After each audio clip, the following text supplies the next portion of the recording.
Before we talk about this game, I feel like I need to talk to you guys about my history with war.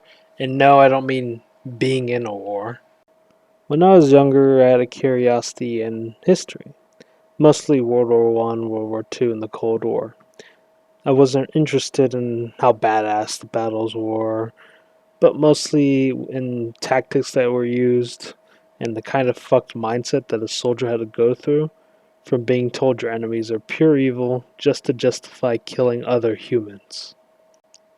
From seeing countless men from your side and other sides being slaughtered, and not to mention all the civilian deaths during these wars, mostly during World War II and the Cold War, like the Vietnam War.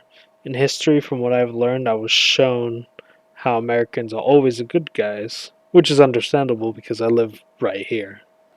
We are never taught about the gray areas of war, and that can be seen during the Vietnam War with the US soldiers killing civilians using napalm. Innocent people caught in between this war, and they can do nothing but hope that they can make it through the next day alive.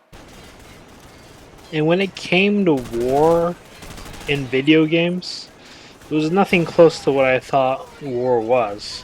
But there was one thing it was really fun. Watch all these explosions and stop these evil people and save the day. My first war game was COD 4 Modern Warfare. It was a great game. It had a really great single player, and obviously the multiplayer was amazing. In terms of single player, it had some good moments. Like my favorite one was Everyone hang on!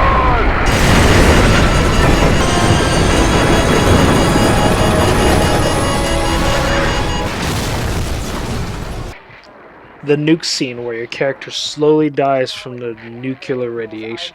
Truly terrifying stuff. The AC-130 mission, as a young kid, I thought was really fun. But as I got older, it slowly became more disturbing. Not to the point where I felt bad that I was doing something wrong, but it didn't stop me from shooting them. No, because Big Gun goes boom! Set scan range. Hot damn! Modern Warfare 2 had some of these moments, like the famous No Russia scene where you gun down an entire airport of civilians. But other than that, it was very over the top with the action, which is fine because the game is still really fun, but it did feel weird. Modern Warfare was the first one that had a lot of good moments, like the AC-130 mission or the nuke scene. These scenes showed the brutality of war. I love the nuke scene. Is just your soldiers slowly dying out, and you having no way to save them. Because how could you save them? Nukes are a scary thing, and their power should not be something to be underestimated. In Modern Warfare 2, we did have to fight our own allies towards the end of the game. It was for obviously a good cause. From the military games I've played so far, they've never really gotten to the dark side of war. Besides the No Russia scene, you will mostly play as a good guy, and never really from the other side. Whenever you harm civilians or allies, you usually get a fail state, unless some missions allow you to do so. Like in the new Modern Warfare, doing that mission Clean House, this mission is extremely good, has a lot of tension, and being able to make the wrong call and kill a civilian made you wish you could take that bullet back, and you would have been more patient. In games where I could kill innocent people, like in Hatred or Postal 2, Would you like to sign my petition? it was really no shock for me. The characters were already an asshole, completely insane, so it was very easy for me to adopt that mindset that I'm just a bastard. Shock was the only thing these games were really going for and nothing more. Would you please sign my petition? No way, you freaking pinko. You gotta be fucking kidding. Now I must warn you, I strongly advise not watching this video if you haven't played Spec Ops: The Line. The story is great, but a blind playthrough really adds a lot to the experience. If you don't feel like playing a game, that's on you, and I won't guarantee you will have the same experience as me, but it is worth your time. Gentlemen, welcome to Dubai.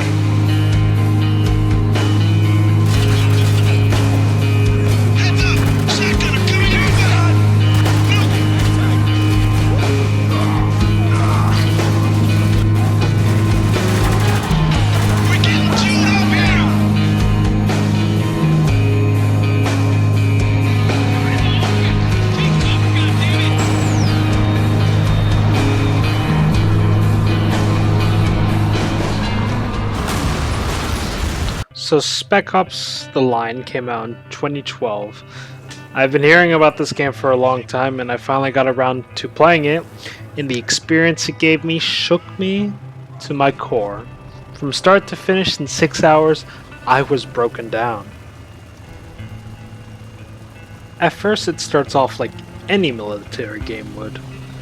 An in-game chopper scene where you shoot down enemy choppers while the credits roll. Until your helicopter crashes. And then the game says earlier to let you know that this happened later. But before that you see a faint light as it blacks in and out. At this point, the intro starts to play, and the first weird thing I notice is my Steam name is in the credits. Before I gain control of Walker, you're part of Delta Squad, and you play as Captain Walker, with the other squad mates Lugo and Adams. Lieutenant Adams! I hear you, Sergeant. What's your status? Status is chafed, sir. You say chafe, Sergeant? Yes, sir. A local airborne insurgency has infiltrated the U.S. zone designated as my pants. Sir. Shut up, jackass. You're in here, Dubai, to find out what happened to the 33rd Division and Lieutenant Colonel John Conrad, who is in charge. They have been dark for 6 months. This is a rescue mission, and Delta's job is to check for survivors and radio in backup. Walker knows who John Conrad is. 2 weeks ago, we picked up this transmission. This is Colonel John Conrad, United States Army. Evacuation of Dubai ended in complete failure. Death toll too many. After finding some dead bodies, I encounter the locals and we have a little standoff with them. And then combat starts. Like any other military game, we're facing some kind of terrorist or resistance against these American troops. More American soldiers get killed, and we follow a trail to find out where the other soldier has been taken. We find more locals, but a new strange thing happens where we meet the radio man who broadcasts and plays music throughout Dubai. It's just in. An unwarranted assault on the 33rd today means, you guessed it, an end to the ceasefire. All insurgents wishing to surrender, please report to your nearest outpost for processing. We now return to our regularly scheduled broadcast. Here we go. Let me go on record and say this shit just got weird. Later you find out the CIA are with the locals, and it adds even more confusing clusterfuck to this situation. Then the American 33rd start attacking Delta Squad. Now, this is not the first time where we had to fight American troops. I remember in Modern Warfare 2, we had to fight against American troops, but at this time, when doing that, I never realized that they were the good guys, since what they were doing was considered wrong to me. But when fighting the 33rd, it felt so wrong. It never really occurred to me how military games have always had us fight the other side, who was considered bad. It's always the Americans being the good guys, and while we fight some local or opposing side in order to do good, which is a good reason because I live right here still, it's not like I have a choice. It's either I kill them or they kill me. Those were soldiers, our own guys. They was self-defense. Doesn't make me feel any better. It's not supposed to. Pushing forward, we find the 33rd rounding up civilians, and we assume the 33rd had gone rogue and are harming civilians. Fighting through the 33rd, there was this small part in the fight where I had to take a flank route to take out turret. As expected with every game I played, I expected there to be enemies on the flank. Shot the first thing I saw, and to my surprise, it was a civilian. Now, normally when you fight or shoot friendlies or people in a game, the game will usually slap your hand and tell you did a bad thing. Nothing else would come from it, and yes, other games will let you kill innocent people, but only when it allowed you to do so. To me, this felt so much more different than the other times. Not only did I shoot them, but the game did nothing. I had to sit there and soak in the fact that I was trigger happy and kill the person I was trying to protect. I thought about what I did there, but the battle was still going, so I had to continue on my route to take out the nest. After taking out the 33rd, here the civilians come out and start pointing and screaming at us, looking distressed and wanting us to leave. So we move forward deeper into Dubai. Good. Why did you and your men come to Dubai and attend? We're looking for survivors. Okay. Looks like he's telling the truth. We can begin. That's enough, Lugo. Delta picks up the signal, and even if it's broadcast to the whole city and it could be bait, we will still follow it. You know, with all the shit going on, I forget how beautiful this place can be. I feel you. You know, sometimes at night I'll just come out here and sit. Just listen to the wind. Yeah, reminds me of how the wind used to howl through the trees where I grew up. Kind of peaceful, actually. Hard to believe there's any peace in a place like this, huh? You gotta look for peace no matter where you are, man. Helps remind you what you're fighting for. After that, you come across these two soldiers hanging out on the stairs, and I was just listening to their conversation. This was the game reminding me of the humanity of the people I'm shooting.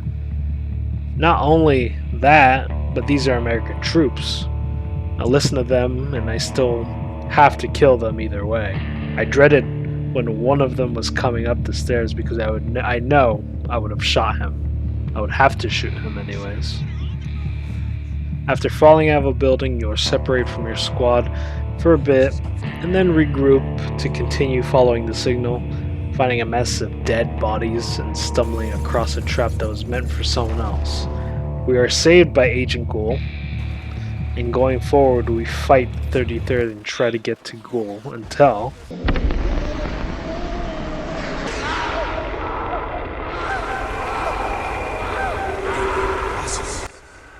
Seeing this made the 33rd look cruel, using such an inhumane weapon against rebels. And then... If I didn't know better, I'd think you were a fool or suicidal. You'd have to be to attack the gate head on. See, I think your little assault was meant as a distraction. A cover for your partner, Agent Riggs. Tell me where he is. A choice to either save Ghoul and get into a firefight, or sneak around and save civilians. Begin.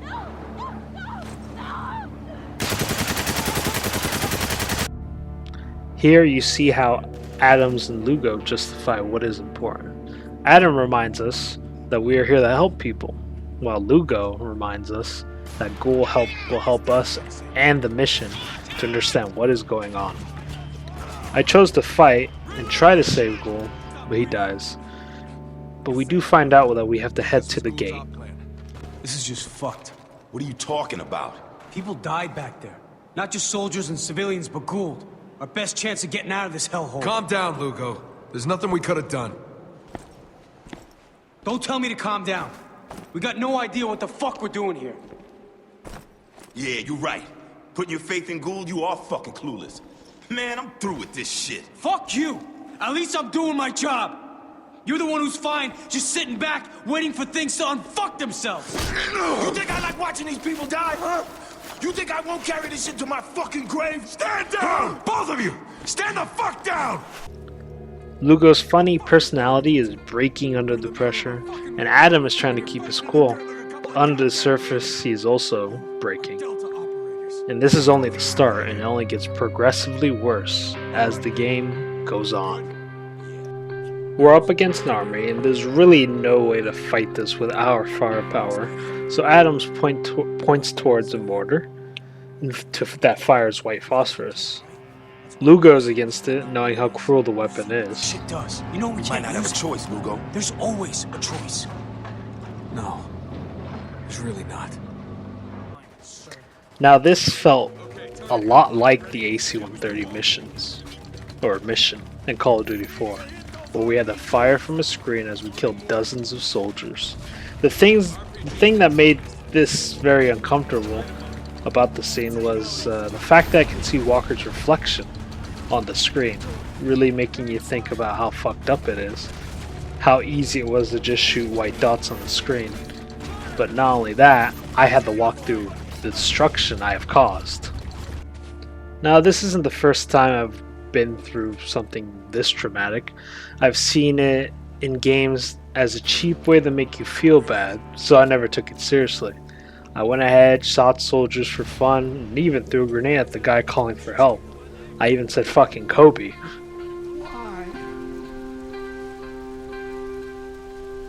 You brought this on yourself.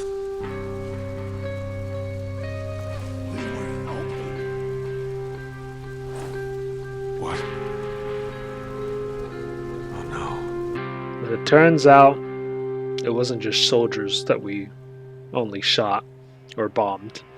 And unlike everything I have played, Walker does the most reasonable thing to do as a video game character in this scene. He denies it. I could accept responsibility for what I did if it was an accident, but part of me wasn't taking it seriously. But the fact that Walker blames someone else for this reminds me of myself. Obviously not doing the same shit as Walker, but denying the truth. Lugo's having a breakdown for something so horrible while Adams is trying to keep control of the situation, trying to let us know we had no choice. As we came into contact with more of the 33rd, the soldiers came out and called us murderers. The people we've been killing and accusing of being bad are calling us murderers.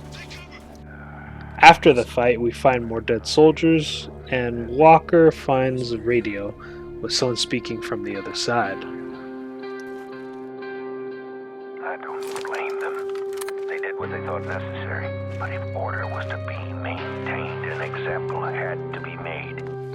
At this point, Walker is convinced that everything that has happened, all the stuff that he has done, he blames Conrad. The person he praised before and was assuring himself that Conrad wouldn't be part of all the harm happening in Dubai, now blames him for everything. It's Conrad. He did it. All of it. Here, Conrad gives me a choice. Here, Conrad tells me these two people have committed a crime. The one on the right stole water, which is a capital offense here, and the person on the left went to pursue him, got him, but ended up killing the person's family in the process. I was doing some thinking about this and thought it was wrong for the soldier to kill innocent people for no reason, when the only person who did the crime was the guy on the right. Keep in mind, this is right after the gate, after what I just fucking did, and I had the audacity to make this choice. This choice will come back to haunt me later. After this choice, I get ambushed by the 33rd, a storm hits, and we find out about Agent Riggs, who also works with the CIA. Lugo and Adams hates Riggs, but I chose to side with them because what other option do I have at this point? And it seems like Walker agrees with me as well. Riggs plans to gain control of water in Dubai and tells me that will cripple the 33rd. After helping him punch through and steal the water, we get ready to leave. But as we are leaving, Civilians can be seen in distress, not wanting the water to be stolen. The game still made me feel like I was doing something wrong, but it was too late at this point. I tried to defend the trucks, and failing to do so, Riggs plans to crash the trucks, making sure no one gets the water. Even with Conrad warning me about Riggs' true intention, I still helped him. And waking up from the crash, I realized what terrible thing I have done. As civilians try desperately to get what water they can, but now the city is now on a time limit. Not everyone will die of thirst. Here you are given a choice to either shoot Riggs or let him burn to death. One is fast, painless death, and the other one is a slow death. Look, if people find out what he did, the whole region will declare war on us, and we'll lose. Now the world will never know. At this point, I was angry for what he made me do. Despite the damage I have done, I thought it would be helping people, only to harm them again. So, I shot him in the head. Not because I wanted to give him mercy, I just wanted to kill him myself. After finding my squad, we fought the 33rd, regrouped, and got some intel about the radio man. Still clinging on to hope on sticking with the mission. Even with how terrible everything has become, a small part of me hoped for things to get better. But another part of me was saying this would never work out. But I ignored it just to keep going. Going to the radio man, Lugo attempts to use radio to try and get Walker to send a message to the citizens of Dubai. Until That was easier than I expected. Thanks. at this point in the game, Lugo, funny man from the beginning of the game, has broken down into an impulsive and unpredictable killer. Adams still follows orders, but does not agree with Walker's actions, but only to think that he is doing the right thing or what he needs to do. But inside, it's not looking good for him either. Now, getting to this point, I was questioning when did I justify not only shooting the 33rd in defense, but to go out of my way to kill and degrade them. Wait! Wait, this isn't right! Well, it's too late now! No, I mean, we did this already! What do you mean? Ah, fuck it! It's nothing! Just shake these fucking guys! You got it! Now, to me, when I first played this, I thought, haha, funny fourth wall break scene game, very funny. But after playing the game for a while and looking into the details of the game, you find out the prologue is the only time Walker's alive. After the helicopter crashes, Walker dies. The game gives multiple hints in the main menu with the helicopter blades in the background. And when you go on and play the game, the helicopter blade sounds are gone until you revisit the scene in chapter 12 with the helicopter. And it comes back and stays for the rest of the game.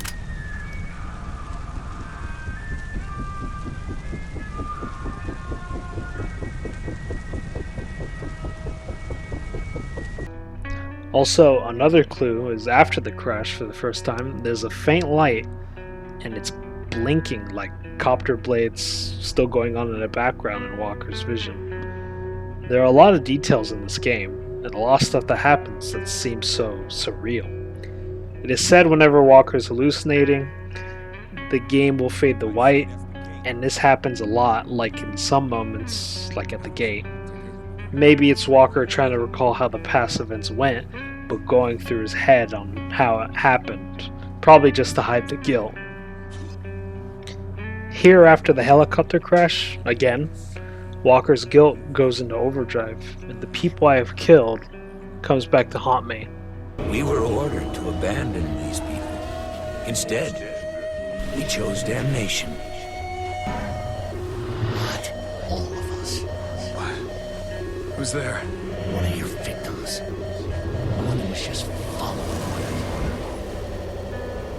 gave us no choice. There was always a choice. You just fucked it up.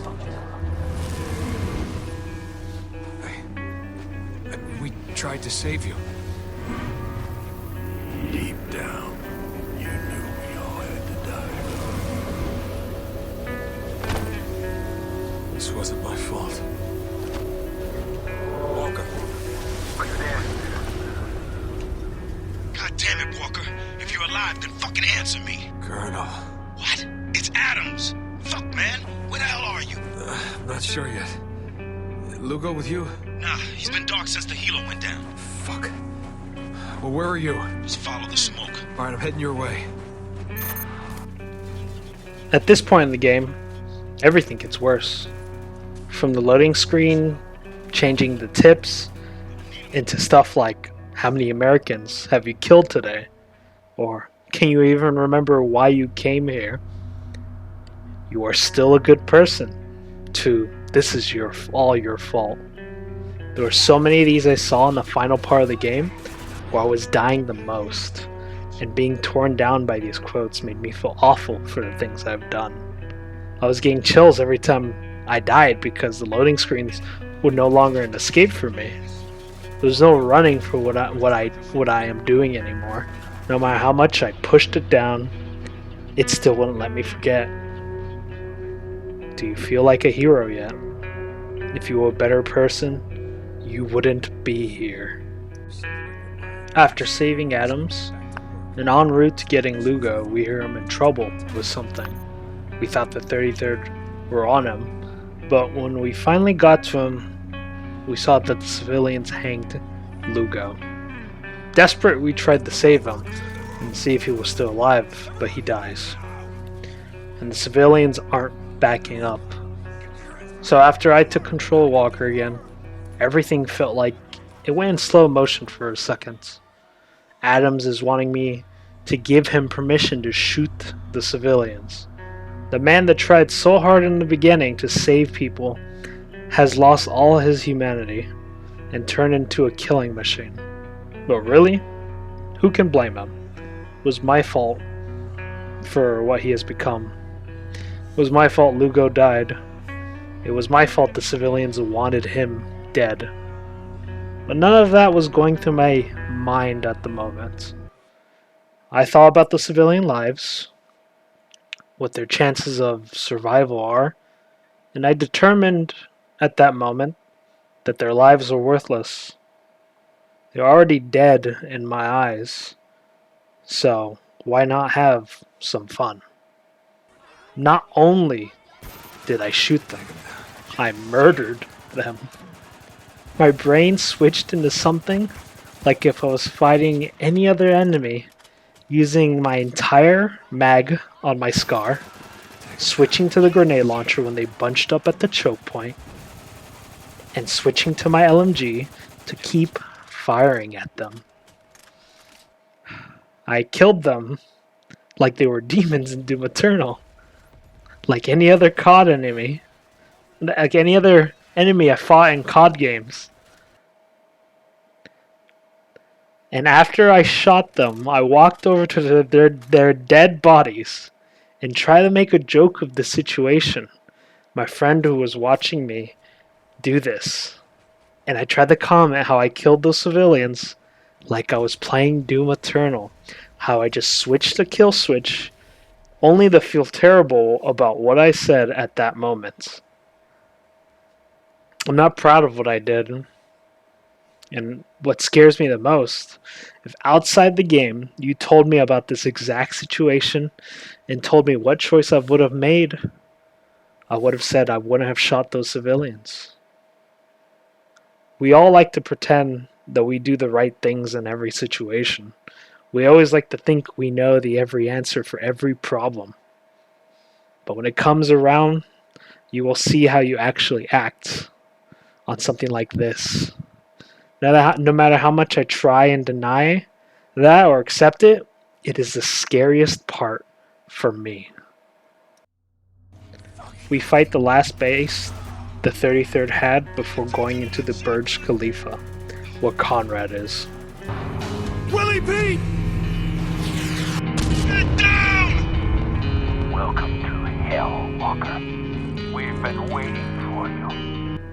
Here we have burning people running towards Walker, giving me another taste of what those people at the gate had to suffer because of my actions. And to make things even worse, Lugo comes back to life as a heavy in front of me, mocking me for what I am fighting for and telling me that everything is my fault. And after killing him, he says one last thing to me.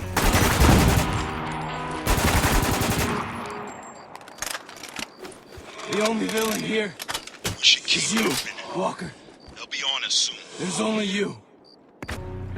Taking out the last of the 33rd defending here, reinforcements arrive, and Conrad is telling me and Adams to stand down. At this point, I wanted to die, but also part of me was still holding out on hope that if I reach Conrad, everything will be alright. Everything here would have been worth fighting for something, not just for Walker, but for me too. Adams just wants to die. He doesn't want to live with what he has done. Part of me agrees with Adam. I wanted out, but Walker wants to get to Conrad, so Adam pushes Walker over and tells him to run. Run, motherfucker! Damn it, Walker! Run!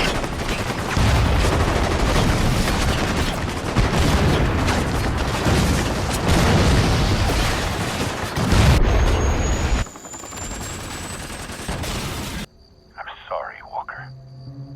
But you knew it would end this way. Your friends dead. The world on fire. And you alone. You're a failure.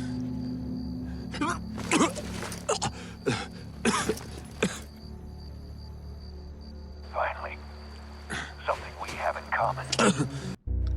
Here is where Spec Ops' message really hits home.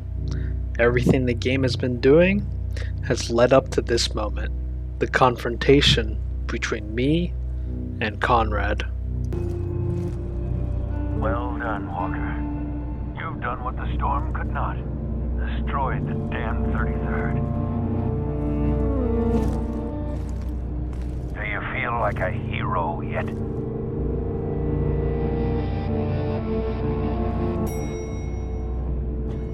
Please, come in.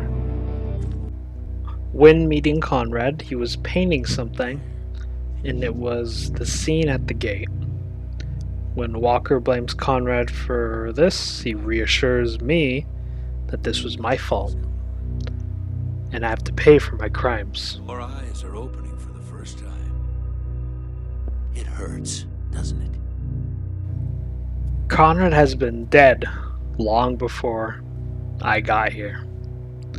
Walker has been blaming a dead man for what he has done in order to hide the fact that he is a cold-blooded murderer.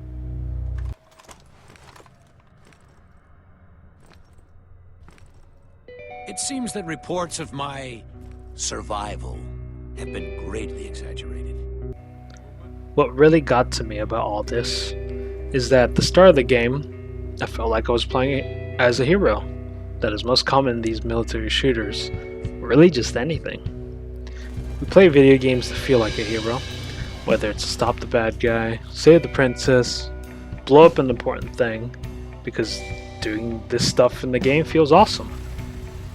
It excites me to play new games, enter new worlds, and overcome the challenges in front of me. We often don't think about why we are doing the things we do, what harm we cause and everything, just because we have a goal and will do anything to get it done.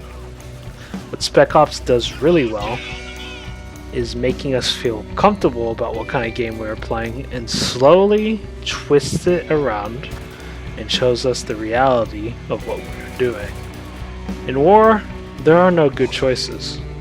It shows us the true horrors of war, from everyone in Delta Squad becoming more and more violent as the game progresses, from character developments to voice lines. Reloading! One down! Got one! Enemy down! Got this son of a bitch.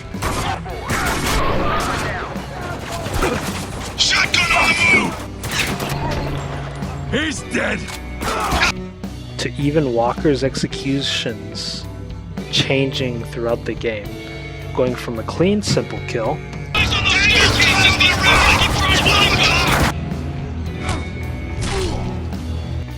to a slow, painful execution. And since it gave me ammo from doing this, I had to think about giving the 33rd soldiers a painful death for my benefit. Russell, wait. We're stuck here till we take them out.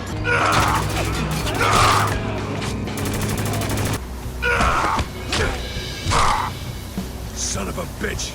You were never Spec Ops doesn't hide anything. It shows you what you are really doing. It slowly turns from being the hero to the villain of this world.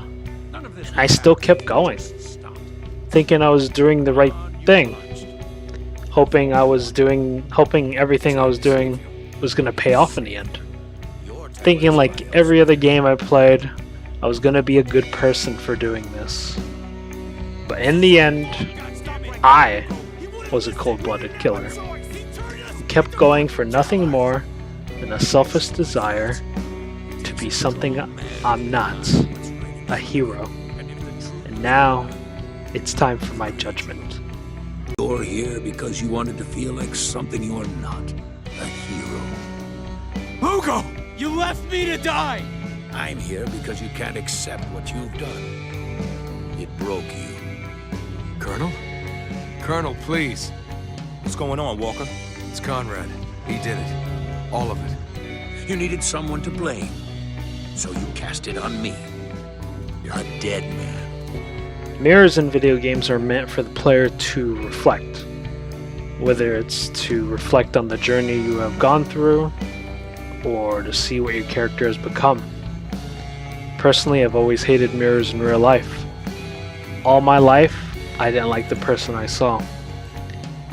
For the rest of my life, I've struggled with my weight. When I was younger, I struggled to realize why girls didn't like me, or why I could never do stuff for myself. I could never accept back then that it was my fault. So I made up lies to try and protect myself. I would blame my sister for my weight. I would blame my family for why I haven't done anything for myself. And I would blame the world for why girls didn't like me when I was younger. For so long, I've tried to hide from my own flaws, my own heart of darkness, and all that. When I was playing Spec Ops: The Line, Walker reminded me of myself. How he always blamed Conrad, never took responsibility for what he has done, and makes excuses for what he has done. It reminded me of myself.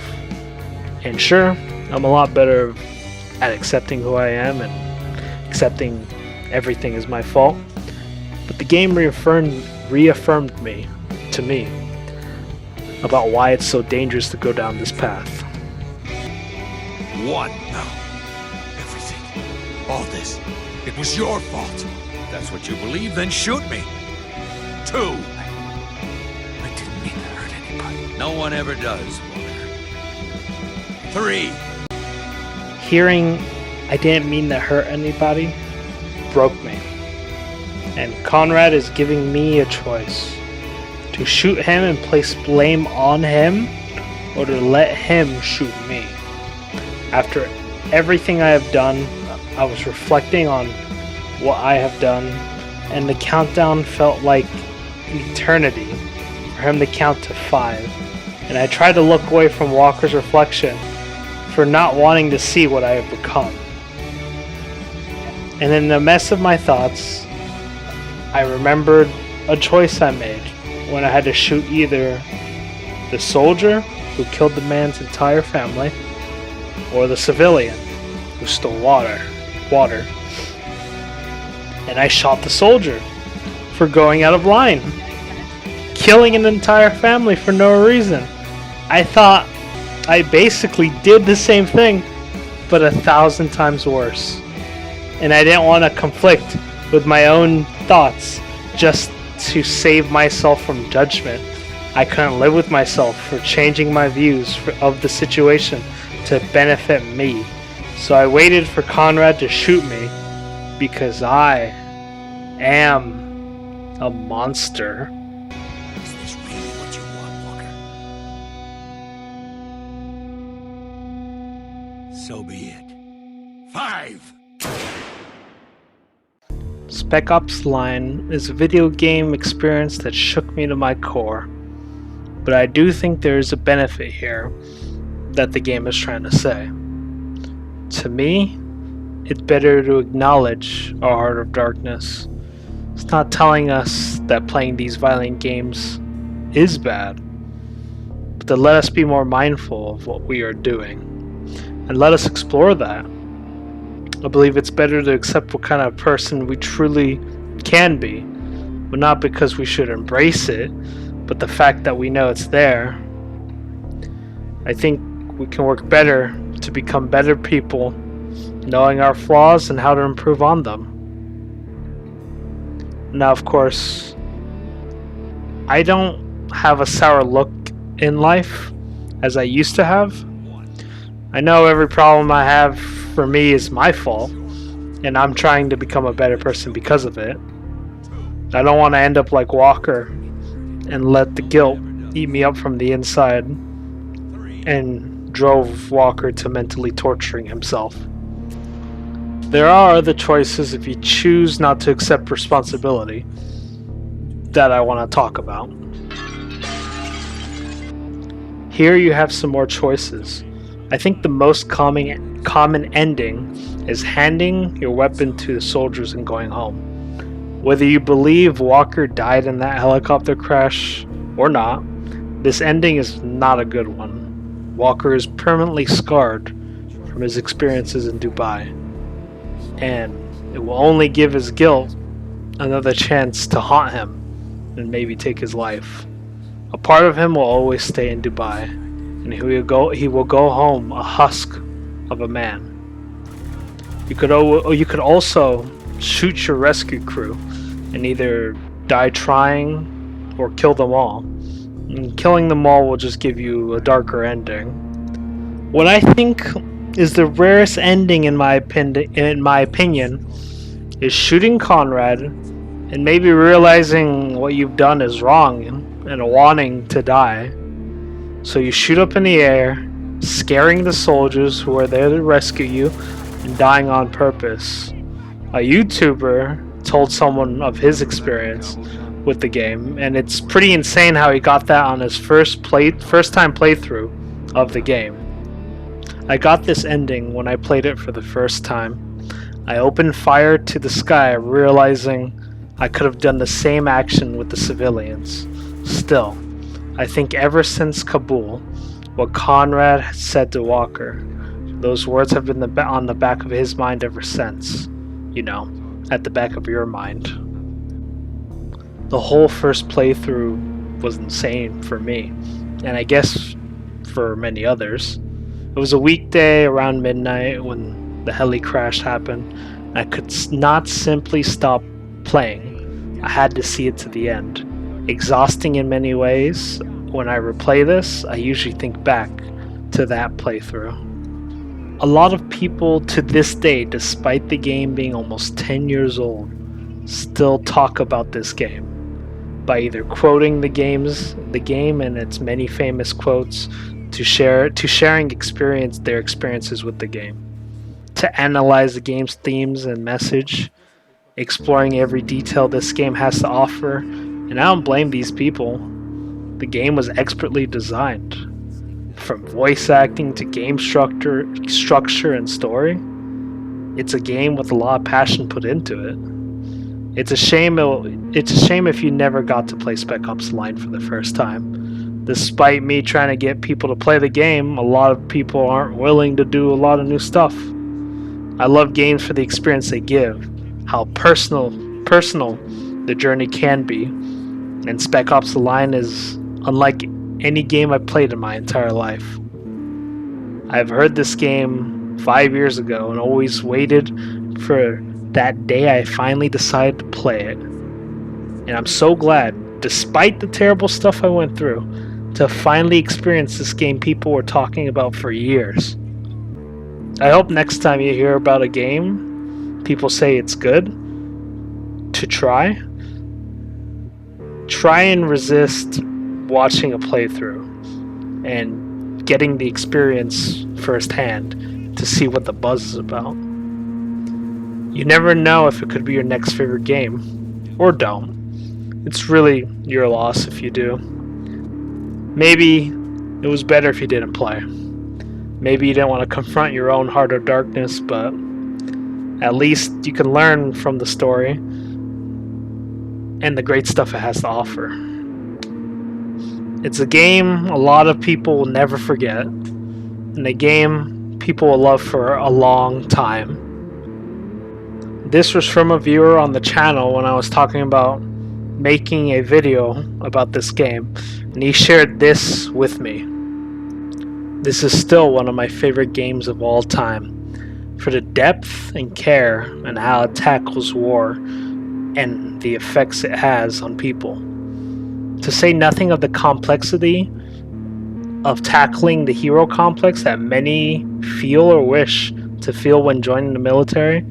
I was at Kabul during a pullout, and I thought of this game often when seeing shit go down there. It wasn't anything close to the horrors depicted in Spec Ops line, of course, but seeing how much damage we caused and those we left behind, it made it seem that hero mentality wasn't limited to simply ourselves, but our country as a whole. We shroud ourselves in the veil of saviors, but the lives we ruined was all in the name of our own self-imposed quest to save the world. It's a game that will never leave me, as well as an experience I will never forget. I cannot encourage you enough to share your experience with this game, because many people should see how beautifully horrifying the human experience can be. Remember back in Kabul, John? Before things got bad? We were talking. About nothing, really. I said something about going home, and you said... Home? We can't go home. There is a line men like us have to cross. If we're lucky, we do what's necessary and then we die. No, all I really want, Captain, is peace.